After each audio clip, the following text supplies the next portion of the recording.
Et on entame tout d'abord ce journal avec le procès de l'année à Lille, l'affaire dite du Carlton. 3 semaines d'audience, des dizaines de médias à présent chaque jour aux abords du palais de justice de Lille.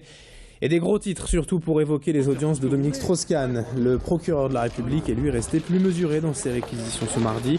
Et les avocats des prévenus ont donc eu la tâche facile hier lors de leur plaidoirie. Comme certains l'annonçaient dès le début du procès, le dossier s'est finalement écroulé tout seul. À l'arrivée, tout ce battage médiatique pour une affaire de mœurs qui n'aurait certainement pas eu la même vitrine sans la présence de DSK.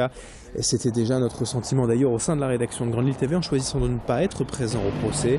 C'est aussi aujourd'hui l'avis de nombreux Lillois, comme ceux que nos journalistes sont allés interroger hier dans les rues de Lille, même si les avis sont parfois un peu partagés tout de même. Je trouve qu'on en fait beaucoup trop autour de cette affaire, beaucoup trop. C'est malheureux ce qui est arrivé à toutes ces femmes, à tous ces... Mais je trouve aussi regrettable qu'un homme de sa position soit descendu à ce genre d'extrémité. Il y en a eu trop d'un coup pour après plus rien et là on revient dessus, on reparle dessus, mais là on entend plus parler de Dodo la Saumure que de DSK. On en parle beaucoup quoi, hein. Et finalement, pour la finale, on ne sait pas si c'est vrai ou c'est pas vrai, quoi. Vaut mieux peut-être parler d'autres choses plutôt que de reparler que de ce sujet qui date depuis un bout de temps. Bien au contraire, il n'y en a pas eu assez justement. Parce que quand même, un homme politique qui fait des choses comme ça, je trouve pas ça normal quand même. Heureusement que les journalistes sont là quand même pour en parler. Si les journalistes n'en parlaient pas, nous-mêmes on ne le sait pas, la population ne le sait pas, donc c'est important. Non, moi je trouve que c'est bien. Qu'on en parle, c'est important. L'actualité sociale également ce jeudi matin avec la grève des salariés de la Redoute depuis déjà 2 jours. Les employés de la maintenance du site de la Martinoire se disent trompés par la direction quant aux modalités du plan de départ. Les conditions négociées il y a plusieurs semaines auraient été modifiées selon ces salariés.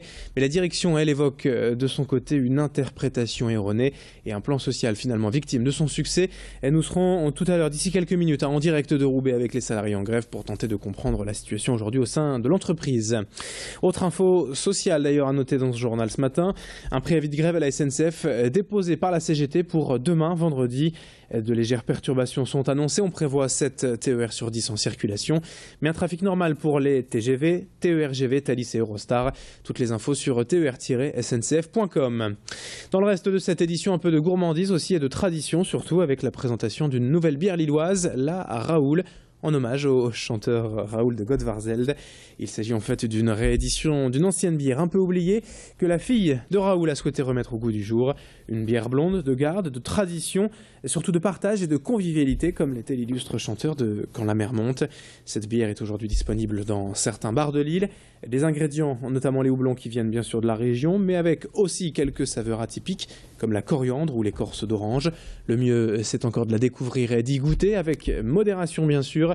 Thibaut Paquis, lui, ne s'est pas fait prier pour aller découvrir cette nouvelle mousse. Il a rencontré hier les 2 créateurs de cette bière, notamment la fille de Raoul, Frédéric Delbar. La bière, c'est un renouveau, hein. Elle a existé mais il y a quelques années et pas du tout dans cette recette. Donc là, c'est une nouvelle bière. C'est une bière de garde, mais ça, Jean-François va pouvoir vous en parler plus précisément. C'est une bière blonde et Raoul, parce que Raoul est devenu emblématique dans la région. Il a disparu il y a dans pas loin de 40 ans, mais en fait, il est géant. Sa musique fonctionne toujours dans les banques, les noces, les banquets, les mariages, les communions, et que c'est devenu incontournable et ça fait partie du patrimoine. Alors, les impressions. Beaucoup de goût. C'est une bière typique du Nord qui est très fruitée, avec les épices notamment, ça donne beaucoup de goût à la bière. Un côté très aromatique. Alors puisque l'on parle de bar dans cette édition, on enchaîne avec la question du jour. Grand Lille TV Métropolis, vous le savez sûrement, la nouvelle charte de la vie nocturne a imposé aux établissements lillois la fermeture anticipée 4 jours par semaine, de 3h à 1h du matin. Les patrons de bar ont sans doute son contre, mais qu'en pensez-vous ? Selon votre expérience, trouvez-vous que les nuits lilloises sont désormais plus calmes? Comme d'habitude, la question du jour.net et les Facebook officiels pour nous répondre. Enfin, on termine ce journal avec un zoom sur l'homme, comme c'est le cas depuis le début de la semaine. Cette semaine, on s'intéresse en effet à cette commune associée de Lille. Aujourd'hui, on vous propose une plongée au cœur du Mine, le marché d'intérêt national, ouvert en 1972. Au cœur d'un réseau de 19 marchés de gros, c'est le 2e plus important de France après celui de Paris-Rungis. Il regroupe une centaine de grossistes en alimentation, fruits et légumes et fleurs pour près de 200 000 tonnes de marchandises commercialisées chaque année. Avec un chiffre d'affaires global annuel de 195 millions d'euros, ici plus de 500 personnes travaillent chaque jour dès l'aube pour acheter et vendre les produits que nous consommerons plus tard. Notez que le Mine Mines de l'Homme organise ses portes ouvertes les 11 et 12 mars prochains pour aller découvrir cette place forte de l'alimentation. Idil Gunaï est allé sur place pour Grande Île TV. Elle a rencontré un des grossistes.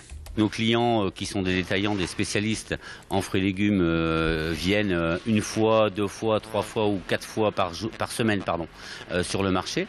Donc forcément le rapport humain est extrêmement important. On connaît les attentes de nos clients quant aux produits, ça c'est sûr, c'est notre métier, mais on connaît aussi un peu l'histoire et la vie de nos clients, quoi. Donc c'est tout à fait particulier. Les vendeurs ont besoin de vendre et le pouvoir décisionnel il est au client, il est au détaillant, mais cette relation est formidable, c'est un échange humain formidable. 7h36 en direct sur Grande Île TV, fin de ce journal. Dans un instant, à suivre la météo et l'infotrafic. A tout de suite.